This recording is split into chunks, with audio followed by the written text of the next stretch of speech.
So I just got off the phone with my good friend Fajardo, does the podcast with me, talking about this Auston Matthews contract. Matthews doesn't care about winning, and neither does the Maple Leafs. I understand that he's a franchise center, a wonderful player, but you just extended Auston Matthews for 4 more years for $53 million, which is an annual cap hit of $13.25 million. The extension kicks in 24-25. So in some bizarro world, Auston Matthews will be making more than Connor McDavid for 2 seasons. It just doesn't make sense to me. Matthews is a fantastic player. 85 points last season, 74 games played, 40 goals, 45 assists. He's a #1 center, one of the best players in the league. But if Auston Matthews is worth $13.25 million, Connor McDavid had 153 points, 64 goals, 89 assists, and 82 games played. I could make the argument that Connor McDavid's worth around $16 to maybe $18 million per year. And that's the biggest problem I have with Matthews. I don't have as much of a problem with Toronto Maple Leafs. I don't think it's a great way to build a winner, and they're going to have to make concessions somewhere, whether that be letting Nylander go, because he's going to want to bump.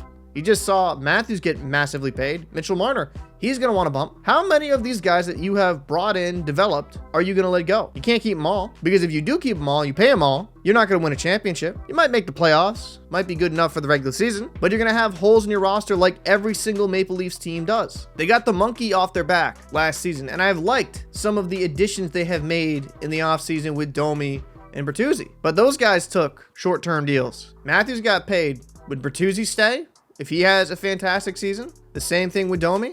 No. To me, this just indicates that Matthews doesn't care about winning. He just wants money. And hey, each their own. He's making a boatload of cash, and he wants to set himself up for some generational wealth. I respect that to a degree, but I don't want to see him or his teammates that will eventually get re-upped and make more money complain about losing in the playoffs when they take up significant amount of cap room on the Maple Leafs roster. You can have a star player. Vegas proved you can pay someone over $10 million and be competitive, but you can't have 3 or 4 guys making over $10 million. It just doesn't make sense. And hey, if Matthews is content being bounced in the first and second round because they can't get a good supporting cast around him, or I should say a superior supporting cast around him so they can actually win a cup, that's his choice. But I don't want to hear anyone complain from that camp. Oh, I don't understand why we're not winning. Well, maybe because you're taking up most of the cap space. And some might argue, well, the cap might go up. Well, the cap was supposed to go up this past season. We don't know how much the cap is going to go up. Is it going to be 1 million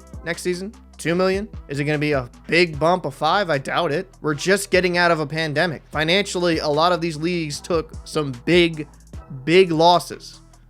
So it's going to be a trickle-down effect, and it's not going to be the significant bump, I believe, that some people think it's going to be. But I'd like to know your thoughts. What did you think of this contract extension? You think it was smart by the Maple Leafs? Do you think that the Maple Leafs paying $13.25 for Auston Matthews will help them win a Stanley Cup? I'd like to know your thoughts down below in the comment section. I'm Captain Paul. See you in the next one.